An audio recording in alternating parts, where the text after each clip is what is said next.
As a Kenyan, I can proudly boast I am proud of myself for making this Nigerian meal, fufu with okra soup. The first thing I'm going to do is to boil my cow feet, and I don't like pressure cooker, so this will take some time. I love my cow feet and I love okra. After my cow feet has boiled, I'm going to mix tripes in the mix. This is goat tripes. I'll let it boil until it is well cooked. Everything is soft, and at this point it's ready. So I'm going to start making my okra. I will grate my okra and then I will blend some because I love my okra really slimy. If you love mrenda, you know what I'm talking about. And now it's ready.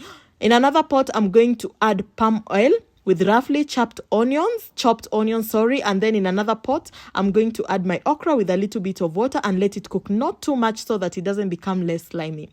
I'll go in and add my cubes into the mix, add a mixture of onion, garlic, ginger, and habanero too.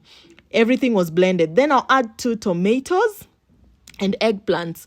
Too much tomatoes might make your okra less slimy, so avoid too much tomatoes.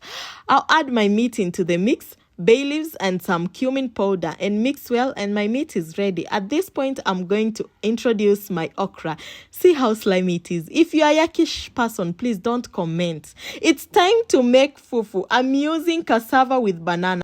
I chopped this into small cubes because I'm going to blend this. I blended it bit by bit. I did it into the casserole, turned my heat on, and now this is where the work is. I respect Nigeria women. Salute. If this is what you do for your men, those men should not cheat. Cooking fufu, it needs energy. Those women are strong. And my fufu is ready with my okra soup, babe. This meal.